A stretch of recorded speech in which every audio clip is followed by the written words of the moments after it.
No ano de 1948, quando eu tive oportunidade de conhecer o médium Francisco Cândido Xavier, ele destacou-me com a imensa gentileza de ser seu hóspede na cidade de Pedro Leopoldo.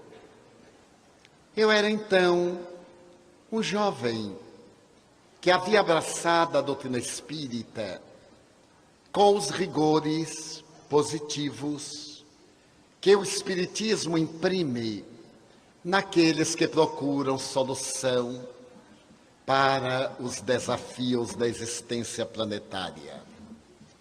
Estando diante do extraordinário apóstolo, já venerável, pela sua contribuição ao desdobramento da doutrina codificada por Allan Kardec, desejava apresentar-lhe vários quesitos que faziam parte do meu canhenho de jovem necessitado de orientação.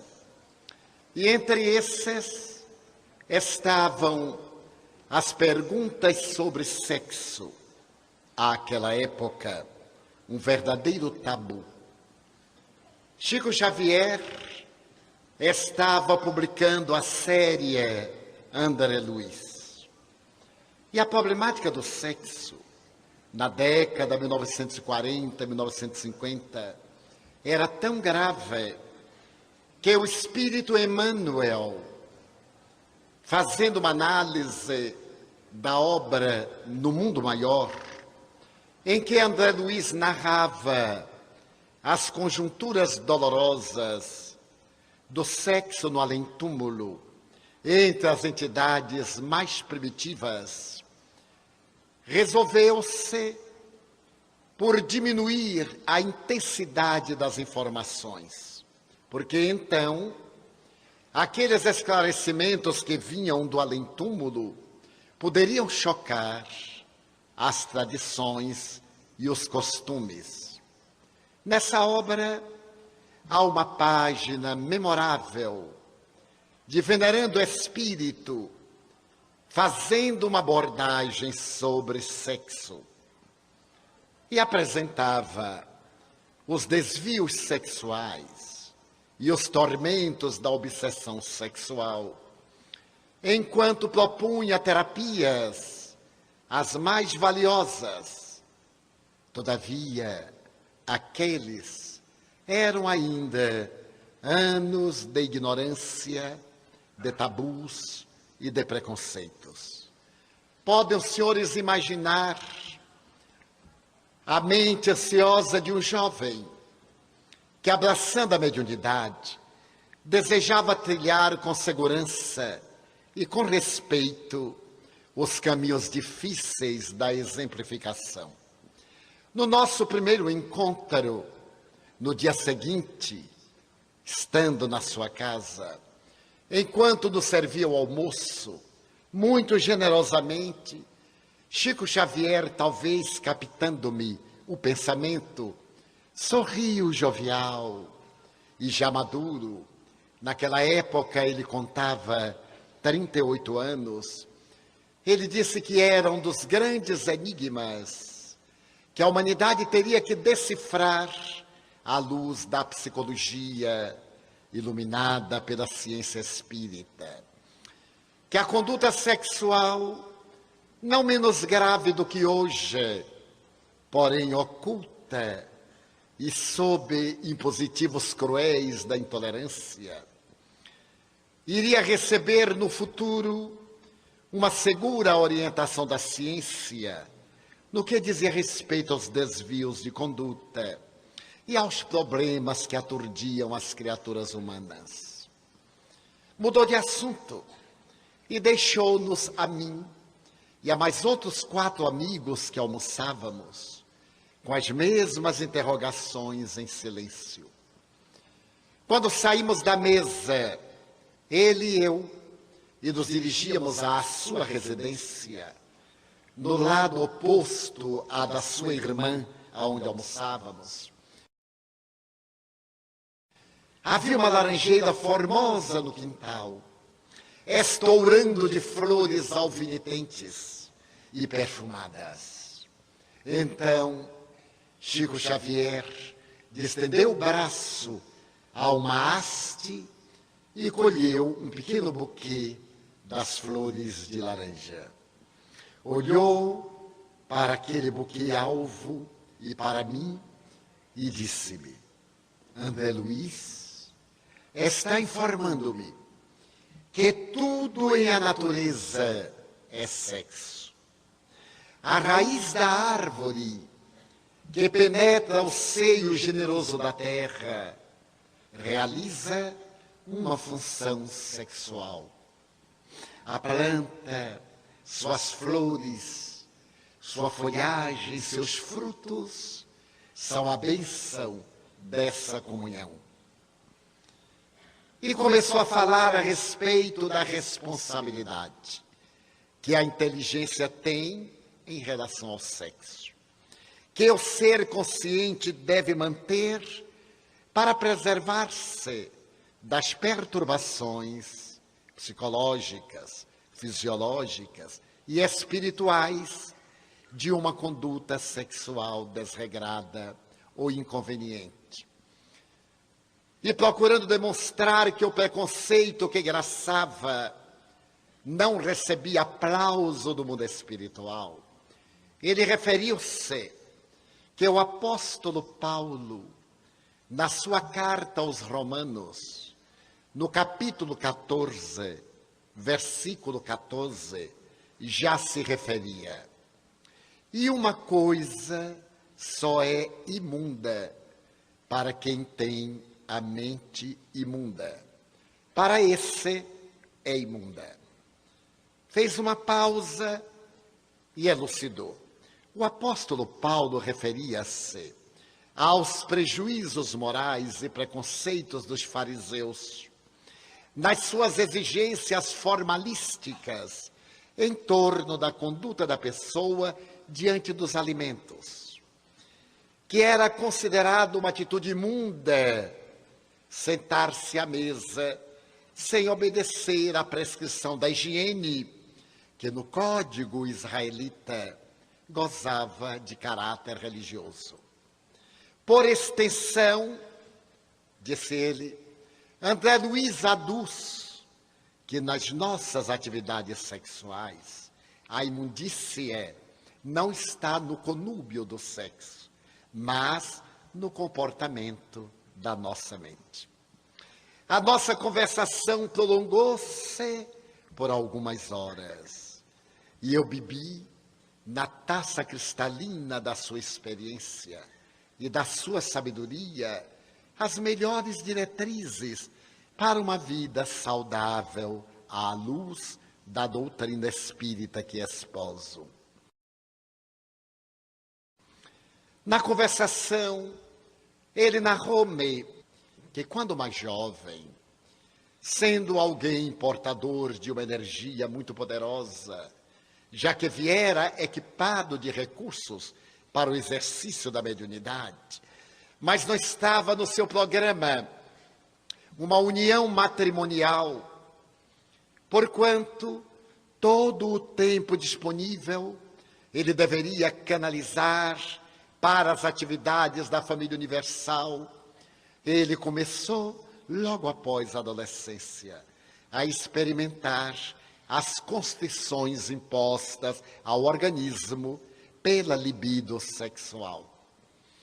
E não sabendo como proceder, nos recuados anos 20 e 30, ele saía pelos bosques da região de Pedro Leopoldo para caminhar, queimar as energias, até chegar à exaustão, para dessa maneira liberar-se do excesso de vitalidade, das forças genésicas que então produziam de alguma forma o estímulo das suprarrenais com as suas descargas de adrenalina na corrente sanguínea. Certa ocasião, A sua mente começou a pensar na necessidade de uma companhia. E porque sabia não estar no seu esquema o consórcio matrimonial dentro das leis éticas e das determinações evangélicas, ele perguntou a Emmanuel qual seria a sua conduta. E o benfeitor, depois de ouvir-lhe a justa interrogação, contou-lhe uma parábola. Narrou-lhe que havia um rei que morava em um país onde tudo era abundante e a fartura desdobrava-se em rios de generosidade para todos os seus habitantes. Passaram-se os anos, os habitantes multiplicaram-se, a produção de recursos começou a diminuir e em breve alastrou-se a fome. Nas regiões periféricas do reino, a fome começou a ceifar algumas vidas. Então, um ministro, que era muito vigilante, falou à sua majestade: o povo tem fome. E como o estômago não tem moral, nem ética, estamos diante de um grave momento da governança neste reino.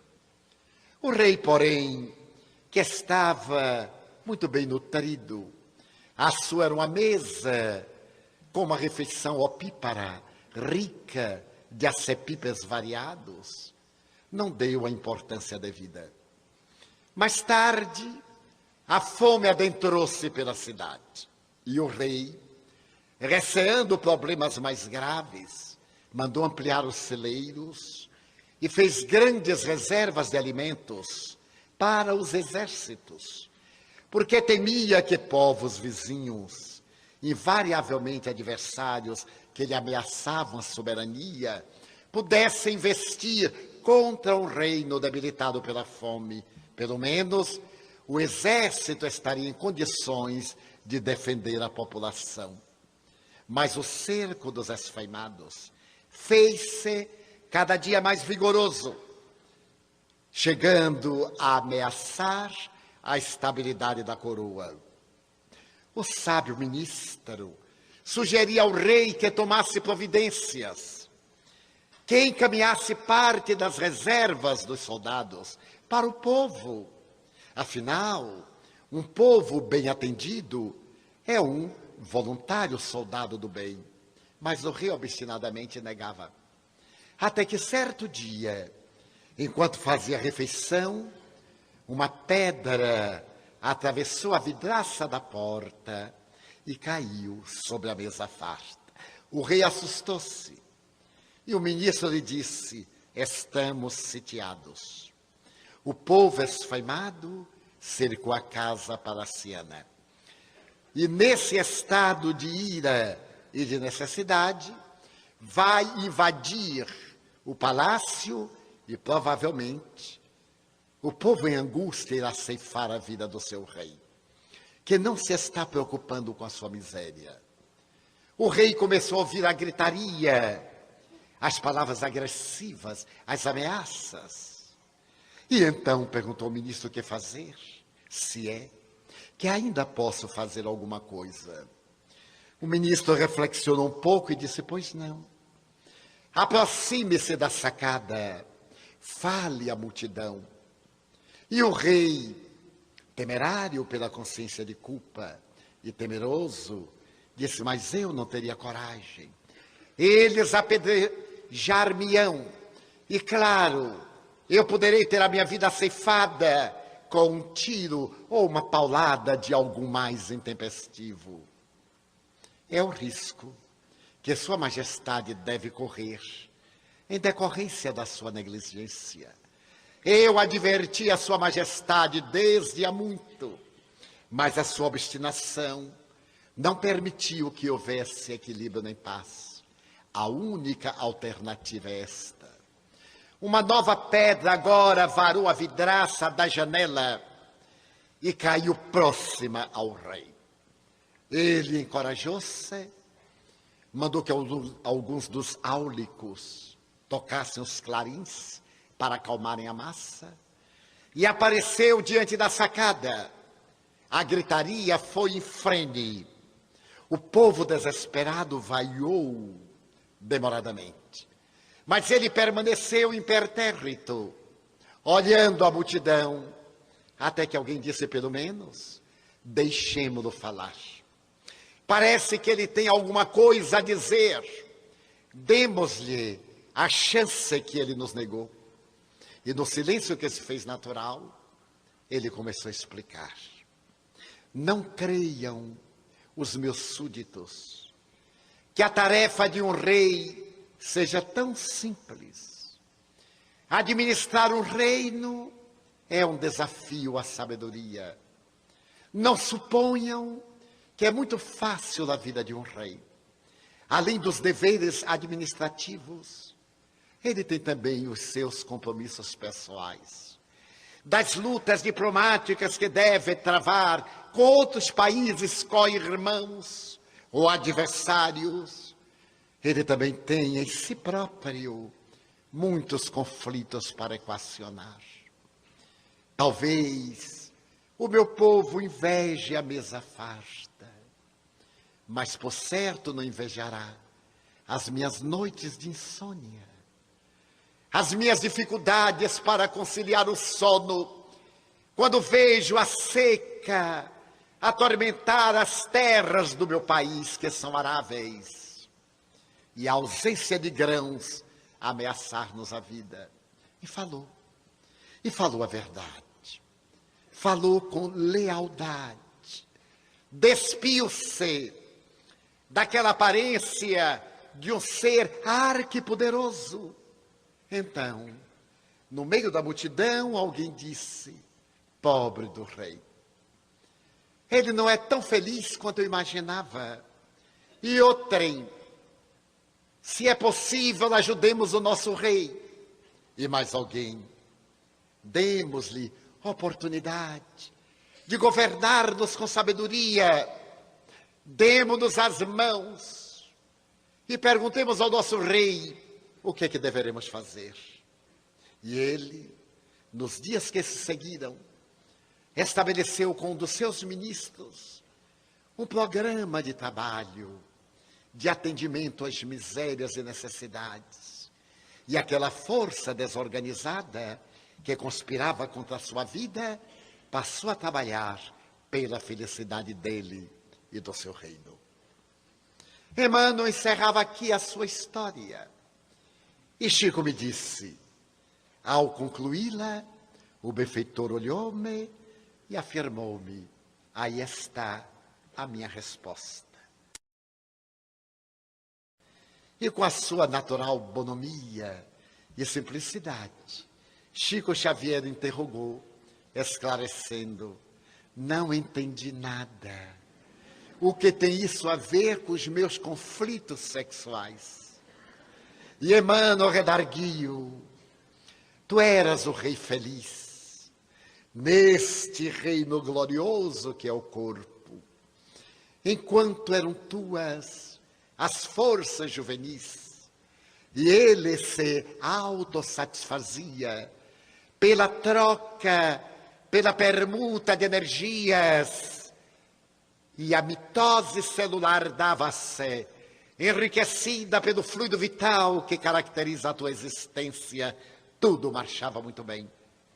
Chegou, no entanto, o momento em que as glândulas endócrinas, encarregadas da aparelhagem genital, começaram a pedir às glândulas seminais substâncias para o seu equilíbrio hormonal. E em breve, várias células, pela tua negativa de oferecer-lhes intercâmbio de hormônios físicos e psíquicos, começaram a experimentar carência. À semelhança do rei, buscaste refúgio na intimidade palaciana do teu cérebro e deixaste o corpo entregue à fome das funções fisiológicas e as necessidades da sua própria organização. Chega o momento em que sitiam-te a casa mental e gritam-te: estamos com fome e não queremos saber quais são os seus planos a nosso respeito. Só há uma alternativa: ou dá-lhes a alimentação que reservas para o teu futuro, para os teus ideais, para defender-te da agressão do mal, os adversários dos países vizinhos dos teus dias transatos, ou vens à sacada da consciência para uma conversa franca. É necessário que cerres os olhos, que mergulhes no teu mundo, na área do subconsciente, e dialogues com as tuas células. Que lhes diga: o que é que vocês estão pensando? Eu sou um rei carente. A minha célula de residência sofre a carência de vitalidade. Ajudem-me. Eu tenho algo que fazer e não realizarei sozinho. Se a sua fome sitiar os meus sentimentos mais elevados, socorram-me. Eu sou um rei porque alguém um dia destacou-me um ancestral para governar o reino em que me encontro. A divindade deu-me esse corpo que não é meu. É um traje do qual eu sou um mordomo, porque não o posso utilizar conforme gostaria. Agora mesmo dependo dele, que não depende de mim. E necessito que vocês me ajudem. E falou-lhe. Então Chico Xavier concluiu, com os olhos banhados de lágrimas: naquela noite eu fiz silêncio interior. Procurei o refúgio da oração. Olhei o meu corpo com a visão interior. Era um reino. Quantos súditos? 70 trilhões de células. Quantas vias de acesso aos departamentos mais variados? 150 a 180 mil quilômetros de veias, vasos, artérias para a circulação.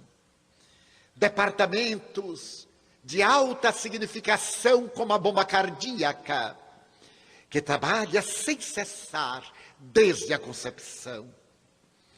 E então eu fui encontrando as diversas províncias do meu reino.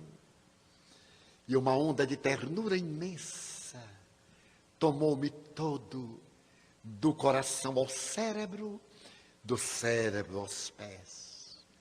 E eu, procurando entender esse mecanismo da máquina celular, imaginei cada célula como sendo uma consciência individual, formando a consciência coletiva do corpo, e a minha individualidade formando a consciência geral do cosmos.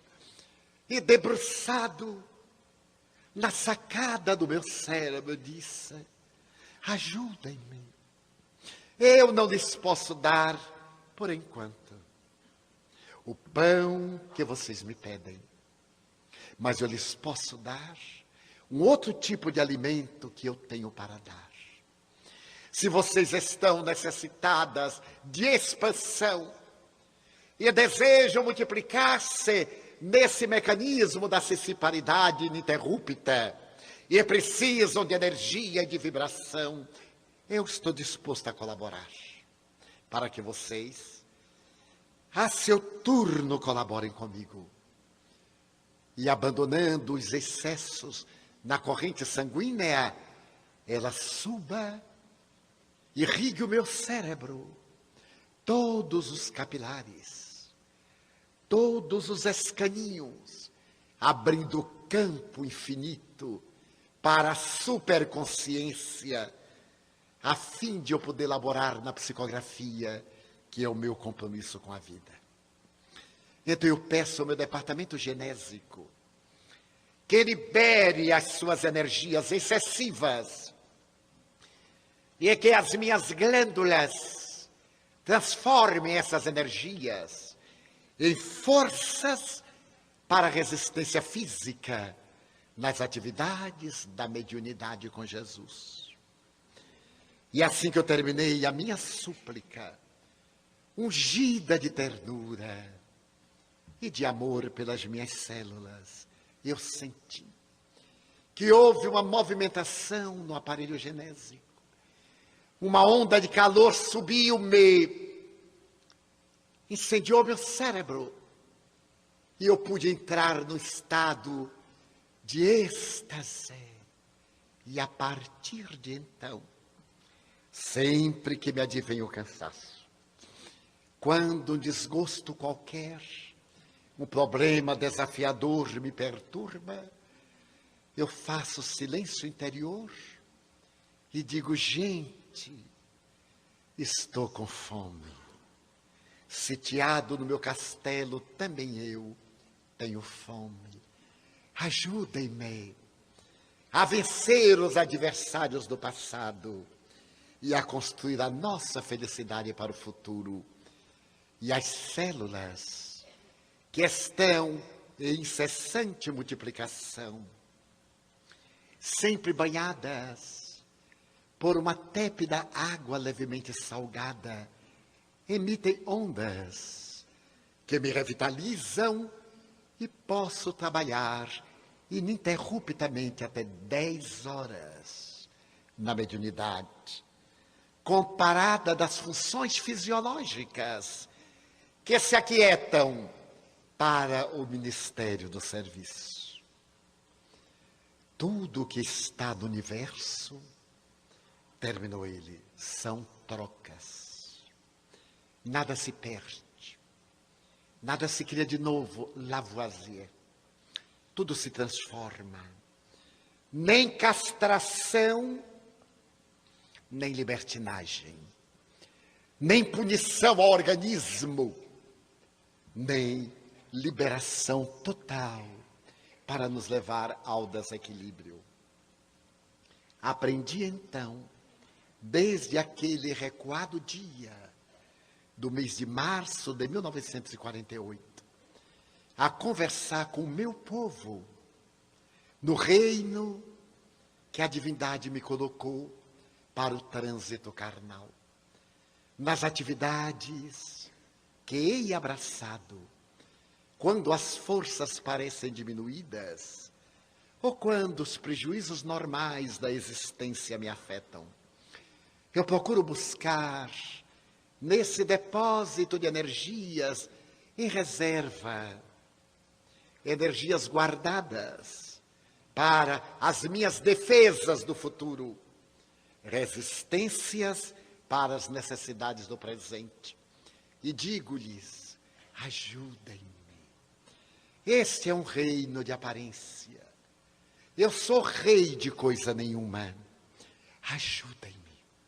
Vamos transubstanciar o conteúdo energético na sua finalidade, derivando para a criação, para a reprodução, para a construção, pois que essa é a finalidade genésica, por criar, construir, reconstruir, vitalizar. Não necessariamente em outras formas biológicas, mas especificamente em formas de ideais, que são criações da vida e da divindade através de nós. Foi Emmanuel quem escreveu: fala a criatura ao Criador através da oração. Responde o Criador à criatura através da inspiração. Atende o Criador a uma outra criatura através daquela que se lhe faz intermediária. Do grande desafio sexual.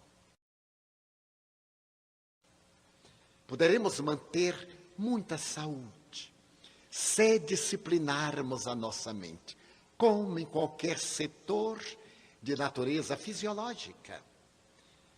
Podemos disciplinar o nosso organismo para estabelecer horários para as suas funções, com equilíbrio, com harmonia, porque a função genésica deve ser disparatada e pode permitir-se o direito de estar ao alcance do nosso desequilíbrio. Não é a função, é o rei que a comanda, do cérebro para as glândulas genésicas. É necessário que aprendamos a descer do cérebro do nosso pedestal, de pessoas poderosas que negamos, ou de pessoas frívolas que liberamos. A fonte, muito visitada pelo balde, cujo minadouro tem um poder relativo de produção, termina secando as suas águas. É necessário, portanto, que chuva generosa caia na superfície da terra, para que, absorvida pelo solo, traga as nascentes que minam na fonte, a água necessária para que ela possa atingir a borda. Então, em nossa vida de relação, tudo é sexo, porque tudo é sexualidade. Mas se nós convertermos a forma de expressar a sexualidade em ondas de ternura, com muita propriedade, o sociólogo e ex-sacerdote Leonardo Boff teve ensejo de dizer que ternura é uma palavra que está saindo dos nossos vocabulários. Temos impulsos, desejos, ansiedades e poucos momentos de ternura. As pessoas que se enamoram não têm tempo de ternura. Chegam, ficam, saem e não levam nada, nem o nome. E continuam vazios. E a ternura? Aonde está a fonte generosa dos vínculos?